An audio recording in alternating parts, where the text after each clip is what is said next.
Hello दोस्तों, अगर आप अपना पैसा शेयर मार्केट में इन्वेस्ट करके लाखों रुपए कमाना चाहते हैं तो आज ही आप स्टॉक के साथ जुड़कर अपना डीमैट अकाउंट आप बिल्कुल फ्री में ओपन कर सकते हैं, जहां पर आपका ब्रोकरेज चार्जेस बिल्कुल ना के बराबर लगता है। ब्रोकरेज लगता है तो सिर्फ इंट्राडे ट्रेड में, वह भी सिर्फ 20 रुपए। तो आज ही आप स्टॉक के साथ में जुड़ सकते हैं, लिंक डिस्क्रिप्शन में है, क्लिक करें और अकाउंट ओपन कराएं। आज हम लोग को जो जुड़ चुके एक्टर्स सबको दिखाइएगा। आज हमें बरेली जाना है, चंद्रपुर जाना है और साथ साथ गांधीनगर जाना है।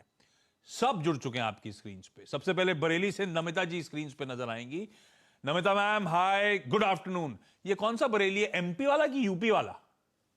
Good afternoon sir. बांस बरेली है, प्रियंका चोपड़ा का। ये प्रियंका चोपड़ा का मतलब वो अपना जी झुमके वाला ना? जी जी जी। दीनानाथ की लस्सी वाला। ठीक है, तो यूपी बरेली से नमिता जी जुड़ती हुई। एक बरेली असल में एमपी में भी है, लेकिन प्रोमिनेंट यूपी का बरेली है। नमिता मैम, पहला और ज्यादा इंपॉर्टेंट क्वेरी से शुरुआत करी जाए जो महेश्वरी सर के लिए। जी, सुजलॉन एनर्जी के बारे में सर जानना था। हाँ, और LIC IPO में ली थी, तो लॉस में पहले है। सुजलॉन शुरू करते हैं। सुजलॉन और लिया हुआ ऑलरेडी? हाँ, लिया हुआ है। कितने स्टॉक्स, कब लिया था, क्यों लिया था नमिता मैम? उस समय एनर्जी सेक्टर अच्छा परफॉर्मेंस ये कर रहा था, आप ही लोग के अकॉर्डिंग हम्म मैं ये ली थी। हम्म 500 शेयर है तो और सुजलॉन किसी ने 1550 में बताया था ली। चैनल पे, या एनर्जी सेक्टर बताया था किसी ने, सुजलॉन आपने ले लिया? नहीं, मैं बताया था। ट्रेडिंग का बेट था मैम, ट्रेडिंग बताई थी। लॉन्ग टर्म के अकॉर्डिंग ली।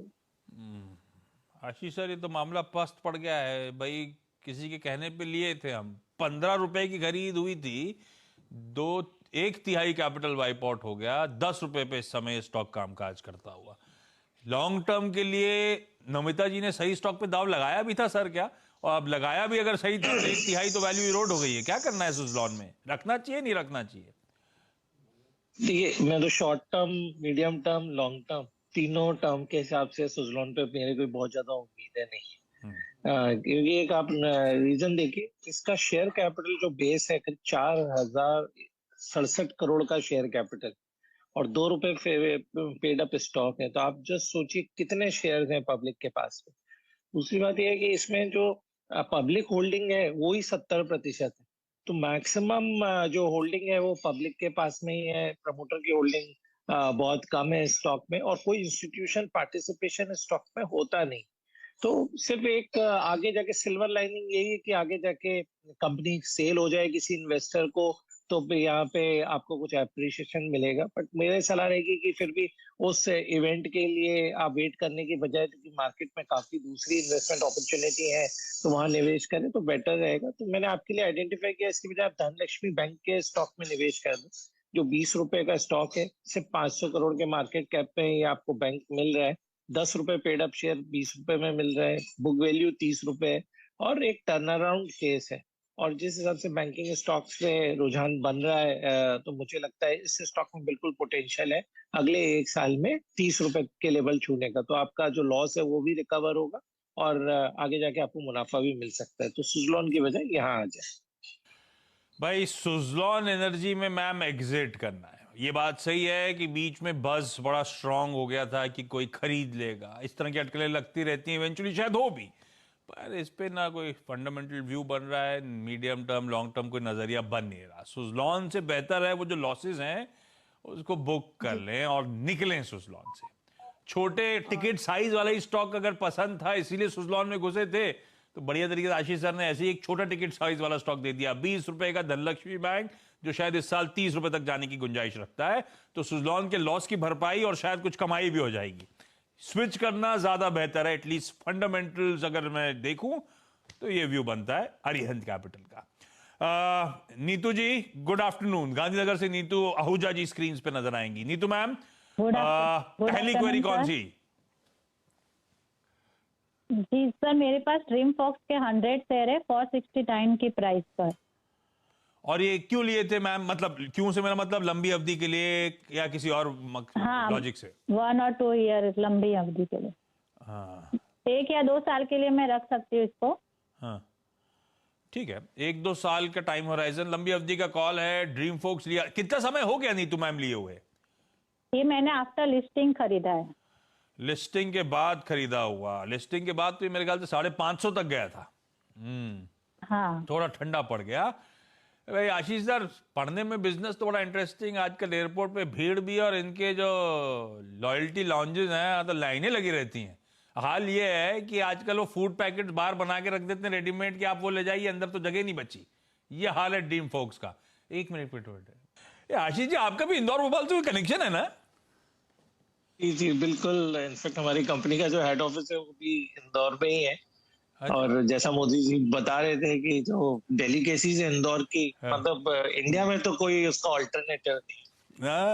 बोल रहे थे, पानी आ रहा था लंच का टाइम और ऐसी बातें कर रहे थे। वो नमकीन, कचौड़ी, शिकंजी, इंदौर का तो गजब है खाना पीना, 56 गली। ओह लेकिन हम ड्रीम फोक्स पे लौट रहे हैं। इंदौर जाना है तो फ्लाइट पकड़नी पड़ेगी। अच्छा, ये ड्रीम फोक्स का मामला कैसा है सर? लॉन्ग टर्म के लिया 1-2 साल के लिए, लेकिन लिया तो ऊपर था। 470 की खरीद हुई थी। ड्रीम फोक्स थोड़ा करेक्ट हो रहा है, 385 पे खड़ा हुआ है। मेरे को 80-85 रुपए का लॉस हो रहा है। रखना है कि नहीं रखना पोर्टफोलियो पे? और मेरी एक्विजिशन प्राइस सही है कि नहीं है? ये जहां तक कंपनी के फंडामेंटल्स की बात है, कोई खराबी नहीं। हाँ, कंपनी का परफॉर्मेंस भी हमने लास्ट क्वार्टर में देखा अच्छा है। और एक इंडियन एमएनसी कंपनी है, ऑलमोस्ट 120 देशों में कंपनी के जो लाउंजेस हैं और 500 से ज्यादा एयरपोर्ट्स पे वो अपनी सर्विसेज प्रोवाइड करती है। सिर्फ ये हो गया है कि एक बार जब लिस्टिंग के बाद में स्टॉक पे यूफोरिया बनता है, आप उसमें फंस गए। क्योंकि क्या होता है कि जितना इशू ओवर सब्सक्रिप्शन होता है, उतना पब्लिक को लगता है या रिटेल निवेशकों को लगता है कि इशू बहुत अच्छा था, हमने मिस कर दिया, और उसी टाइप की मैक्सिमम ट्रेडिंग वॉल्यूम भी जनरेट हो जाता है और वहां पे हम ट्रैप हो जाते हैं। तो ऐसा नहीं है, ड्रीम फोक्स एक अकेला ऑप्शन है। आप हर इशू में देखिए, वहां पे ऐसा होता है कि कुछ दिनों के लिए मोमेंटम बनता है, उसके बाद फिजल आउट हो जाता है। तो आप भी उसका एक हिस्सा बन गए थोड़ा ऊपर के लेवल पे। बट यदि आपका लंबी अवधि का नजरिया है तो मेरी सलाह रहेगी स्टॉक में बने रहने की, क्योंकि फंडामेंटल्स कंपनी के काफी अच्छे हैं और जिस हिसाब से ट्रेवल बढ़ रहा है, मुझे नहीं लगता इसके कंपनी के परफॉर्मेंस में कोई गिरावट आएगी।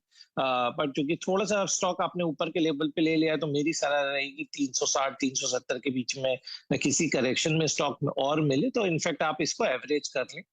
ये बिल्कुल अगले 6 महीने में 425 से 440 तक के लेवल आपको दिखा सकता है। ये है कहानी। थोड़ा सा लोअर लेवल्स पे एवरेज करें, फंडामेंटल्स का कोई इशू नहीं है ड्रीम फोक्स में। अब हमारे साथ चंद्रपुर से भारती ठक्कर जी जुड़ती हुई। चंद्रपुर तो महाराष्ट्र में ना भारती मैम? हाँ सर, महाराष्ट्र। भारती मैम, क्या क्वेरी है पहली? सर मेरे पास हिंदा कॉपर है, 40,000 स्टॉक है, जिसके बारे में मुझे सर से पूछना था कि क्या किया जाए।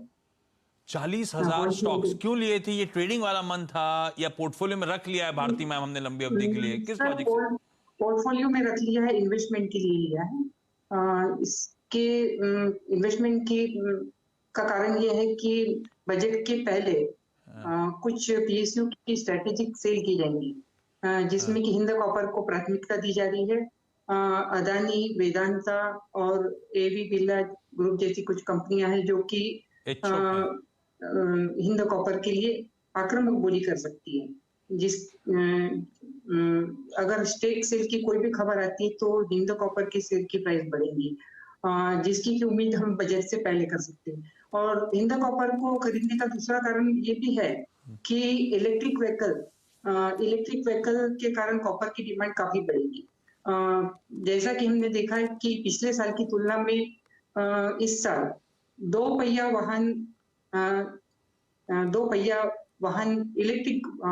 वाहन की बिक्री 5 गुना बढ़ी है, जिसके कारण कि कॉपर की डिमांड काफी बढ़ेगी। और कॉपर की डिमांड बढ़ेगी तो निश्चित रूप से कॉपर की प्राइस भी बढ़ेंगी, और कॉपर की प्राइस अगर बढ़ती है तो मुझे लगता है कि हिंदा कॉपर के शेयर की भी प्राइस बढ़ेगी। इसी वजह से मैंने इसमें सब निवेश किया हुआ। अब मैं सर से ये पूछना चाहती हूँ कि इसको होल्ड करूँ या लंबे समय के लिए इन्वेस्ट करके होल्ड करूँ या सर के बोलने के लिए बहुत बढ़िया, अच्छा लगा। आपने वेल रिसर्च करके अपनी पोजीशन बनाई और लकीली ट्रेड फेवर में भी है तो कोई कंप्लेंट नहीं। 11 रुपए मेरी बाइंग सो ऊपर। आशीष जी, कुछ ऐड करना बचा रह गया है क्या? और अब रखना ही नहीं रखना लंबी अवधि के लिए?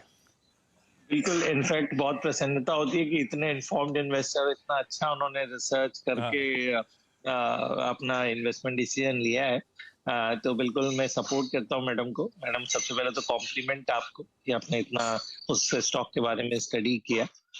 तो और मेरी सलाह रहेगी अभी भी स्टॉक में बने रहने की, क्योंकि 2-3 रीजन है उसके लिए। पहला रीजन तो ये है कि जो दोबारा से मेटल सेक्टर में हमें एक रैली देखने को मिल रही है, उसका बेनिफिट इनफैक्ट कॉपर के स्टॉक्स को या एल्यूमिनियम के स्टॉक्स को काफी मिलने वाला है। तो बिल्कुल इस पे नजर रहनी चाहिए। दूसरी बात, जैसे डिसइन्वेस्टमेंट आपने स्टोरी बताया, वो आगे पीछे जाके उसका डिसइन्वेस्टमेंट तो होगा ही, पर कब होगा या बजट से पहले होगा ये कहना थोड़ा सा अभी अर्ली होगा मेरे हिसाब से। तीसरी बात ये कि जैसे आपने एप्लीकेशन तो बताया कि ईवी के रिलेटेड एप्लीकेशन है, पर कॉपर ऐसा ऐसा एक प्रोडक्ट है जो हमारी डे टू डे लाइफ में हजारों जगह आपको टच करता है। तो इसकी डिमांड तो हमेशा बनी ही रहने वाली है, ईवी और नो ईवी। तो मेरी सलाह रहेगी कि अब चूंकि चाइना अब ओपन अप हो रहा है, तो एक मेटल में एक अच्छी रैली आगे मुझे दिखती है, तो स्टॉक में आप बने रहें। इसका लक्ष्य इनफैक्ट मेरा अगले 3 महीने का 130 से 135 रुपए का रहे। अरे बढ़िया, बहुत अच्छा लगा, इसलिए मैंने भारती मैम को इंटरप्ट भी नहीं करा। अच्छा लग रहा था आपके बढ़िया सी फंडामेंटल एनालिसिस सुनने में भी। बिल्कुल क्लियर, क्रिस्टल क्लियर व्यूज थे, कन्विक्शन है आपका, और आशीष सर ने भी उसमें भरोसा जता दिया है कि आप होल्ड ही करिए ma'am. Namita ma'am, Bharti ma'am, Neetu ji, sorry इसके बाद फर्दर क्वेरीज आज नहीं ले पा रहा हूँ। किसी और दिन हमारी टीम वापस जुड़ेगी आप लोगों से, और हम लोग फिर किसी दिन इसी प्लेटफॉर्म पे वापस बातचीत करेंगे।